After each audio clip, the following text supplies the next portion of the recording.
स्वागत है आपका हमारे YouTube चैनल निधि एकेडमी पर। याददाश्त लौटाने वाली क्लास में आज हम लोग करने वाले हैं वाक्य। वाक्य कितने आधार पर बांटे जाते हैं? तो वाक्य को हम दो आधारों पर बांटते हैं, रचना या बनावट के आधार पर और दूसरा आता है अर्थ के आधार पर।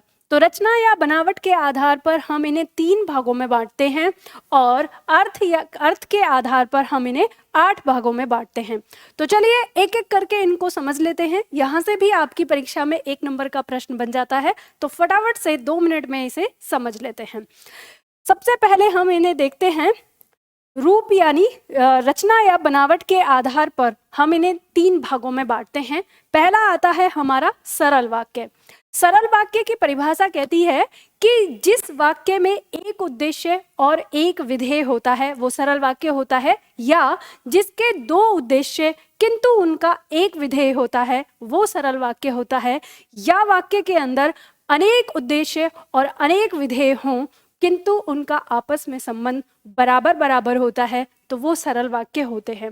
जैसे उदाहरण के तौर पर दिया है कि बच्चा बाजार से खिलौने लाया है, तो यहाँ पर एक उद्देश्य बच्चा, एक उद्देश्य और इसका विधेय लाया है, तो यहाँ पर ये हमारा सरल वाक्य हो गया। दूसरा उदाहरण दिया है कि माता और पिता अभी मंदिर गए हैं, तो उद्देश्य है 2, माता और पिता, और विधेय है इनका गए हैं 1, तो दोनों उद्देश्य एक ही विधेय कर रहे हैं।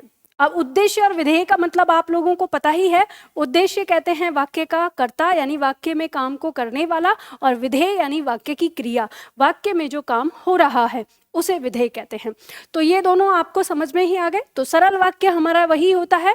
अब उसके बाद आता है हमारा मिश्र वाक्य या मिश्रित वाक्य। इसे हम मिश्र या मिश्रित वाक्य कहते हैं। मिश्र वाक्य या मिश्रित वाक्य की परिभाषा कहती है कि जब 2 वाक्य, और 2 वाक्य किस तरह से, एक उपवाक्य और एक सरल वाक्य अगर मिलकर बना रहा है एक वाक्य तो वो मिश्र वाक्य कहलाएगा, या फिर 2 उपवाक्य मिलकर बना रहे हैं कोई एक वाक्य तो वो मिश्र वाक्य कहलाता है। तो मिश्र वाक्य में 2 तरह के हमारे वाक्य होते हैं, जिसमें हम देखते हैं, जैसे उदाहरण दिया है, मुझे पता था कि वह स्कूल नहीं जाएगा, तो इसमें एक उपवाक्य है मुझे पता था और वह स्कूल नहीं जाएगा, ये वाक्य है, और ये मिलकर हमारा क्या बता रहा है, मुझे पता था कि वह स्कूल नहीं जाएगा, तो ये हमारा एक मिश्र वाक्य बन गया है। हालांकि ये बात ध्यान रखिएगा, इस वाक्य में हम देखें तो बहुत सारे लोग इसको वाक्य और उसे आश्रित वाक्य कहते हैं, पर ये कहानी अलग है, ठीक है। अब उसे अभी यहाँ पे नहीं पढ़ते क्योंकि हम यहाँ पे पढ़ रहे, समझना है, हमें समझ के चलना है। उस विषय पर हम फिर किसी दिन बात करेंगे। तो अभी फिलहाल आपको मिश्र वाक्य समझना है। अब चाहे आप इसे उपवाक्य मान लो, चाहे इसे वाक्य मान लो, बात यह है कि टुकड़े का भाव अधूरा है, एक टुकड़े का और एक टुकड़े का भाव पूरा है, दोनों मिलकर पूरा भाव कर रहे हैं वाक्य का, तो वो हमारा मिश्र वाक्य बन रहा है। दूसरा मिश्र वाक्य में आता है कि 2 उपवाक्य मिलकर पूरा वाक्य बना रहे हैं, वो मिश्र वाक्य कहलाते हैं। तो जैसे ही मैं घर से निकला वैसे ही वर्षा होने लगी, तो इसमें वैसे ही वर्षा होने लगी ये एक उपवाक्य, और जैसे ही मैं घर से निकला ये एक उपवाक्य, और दोनों मिलकर बना रहे हैं यहाँ पर इसका मिश्र वाक्य। याद आ गया? चलिए आगे बढ़ते हैं। अगला आता है तीसरा हमारा संयुक्त वाक्य। संयुक्त वाक्य कहता है कि जब 2 वाक्य, 2 सरल वाक्य अगर किसी समुच्चय बोधक शब्द से जुड़े हों। अब समुच्चय बोधक शब्द क्या होता है यहाँ नहीं बताऊंगी, अभिकारी शब्द में पढ़ा चुकी हूँ कि समुच्चय बोधक शब्द कौन कौन से होते हैं, ठीक है। तो याद रखना है इतना। परिभाषा कहती है कि जब 2 सरल वाक्य या एक सरल वाक्य, एक मिश्र वाक्य किसी समुच्चय बोधक शब्द से जुड़े होते हैं तो वो बनकर आने वाला एक वाक्य संयुक्त वाक्य कहलाता है। तो वही हमारा संयुक्त वाक्य, जैसे उदाहरण दिया है, वह आज नहीं आएगा, एक सरल वाक्य, उसकी बस छूट गई, दूसरा सरल वाक्य। ये दोनों किससे जुड़ा है? क्योंकि समुच्चय बोधक शब्द से जुड़ा है, तो वह आज नहीं आएगा क्योंकि उसकी बस छूट गई, ये पूरा वाक्य बनकर हमारा क्या बनता है? संयुक्त वाक्य। बहुत ही सरल है। दूसरा वाक्य दिया है, तुम पढ़ नहीं रहे थे, एक वाक्य, मैंने पापा को बताया, दूसरा वाक्य। इन दोनों वाक्यों को जोड़ा है किसने? इसलिए ने, और ये संयुक्त, ये हमारा समुच्चय बोधक शब्द। तो तुम पढ़ नहीं रहे थे इसलिए मैंने पापा को बताया, ये पूरा का पूरा वाक्य हमारा क्या बन जाता है, संयुक्त वाक्य। तो तीनों में जो तीनों वाक्य हमारे बड़े ही सरल हैं, याद आ गए होंगे आपको। चलिए आगे बढ़ते हैं। अर्थ के आधार पर, अर्थ के आधार पर 8 प्रकार के हमारे वाक्य होते हैं। तो सबसे पहले आता है हमारा विधिवाचक वाक्य।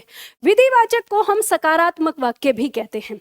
सकारात्मक, जिसे अंग्रेजी भाषा में आप पॉजिटिव कहते हैं, यानी इस वाक्य के अंदर हमें काम का करना या काम का होना पाया जाएगा, अर्थात क्रिया का होना, क्रिया का करना वाक्य के अंदर पाया जाता है, यानी कार्य होगा ही होगा उसमें। ठीक है, तो जैसे उदाहरण दिया है, आजकल के बच्चे छोटी उम्र में ही मोबाइल मांगते हैं, तो ये काम होता है। तो ये हमारा क्या हो गया, विधिवाचक वाक्य हो गया, यानी एक तरह का सकारात्मक वाक्य हमारा हो गया। ठीक है, दूसरा उदाहरण है हमारा, दूसरा प्रकार है निषेधवाचक वाक्य, जिसे हम नकारात्मक भी कहते हैं, अंग्रेजी भाषा में इसे नेगेटिव भी कहते हैं। तो यहाँ पे हमारा नकारात्मक यानी निषेधवाचक वाक्य के अंदर हमें देखने को मिलता है कि वाक्य में हमको नहीं शब्द देखने को मिलेगा, यानी क्रिया का निषेध किया जाएगा। अब वो नहीं से हो सकता है, न से हो सकता है, ना से हो सकता है, मत से हो सकता है।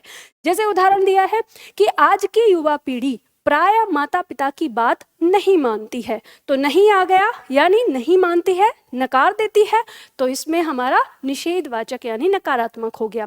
अब मान लो मत शब्द का हम प्रयोग कर रहे हैं, तुम यहाँ मत बैठो, हमने ये कहा, तो यह भी हमारा निषेधवाचक वाक्य हो गया, क्योंकि हमने बैठने के लिए निषेध किया है। ठीक है, चलिए आगे हमारा दिया है तीसरा प्रकार हमारा आता है कि आज्ञावाचक वाक्य।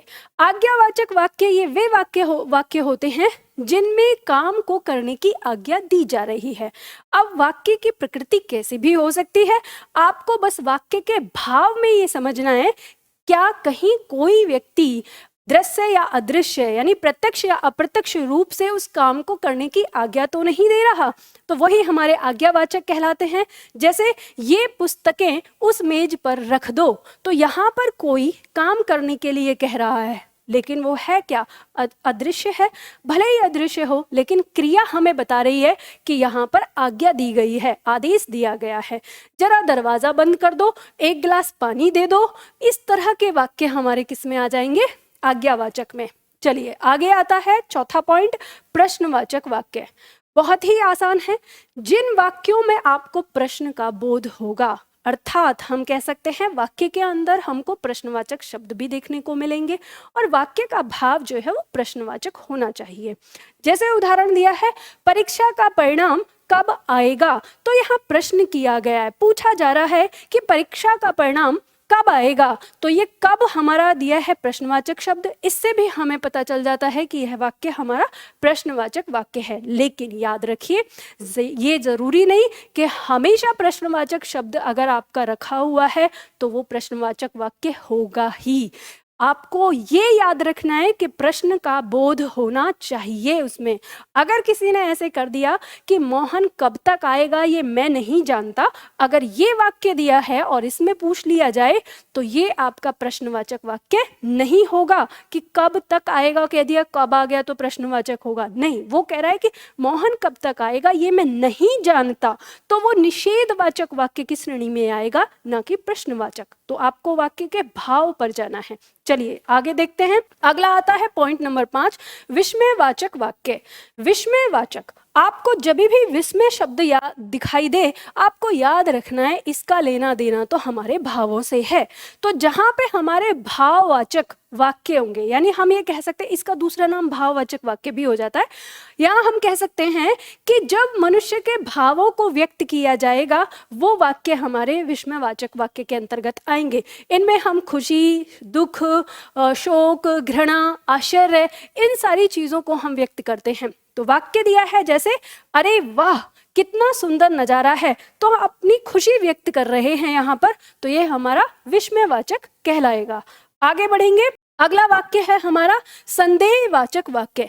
संदेहवाचक वाक्य यानी जिस वाक्य के होने में हमें संदेह व्यक्त होता हो कि हाँ ये वाक्य हो भी सकता है या नहीं हो सकता है, यानी ये क्रिया हो भी सकती है या नहीं हो सकती है, संदेह है, शक है, संभावना है।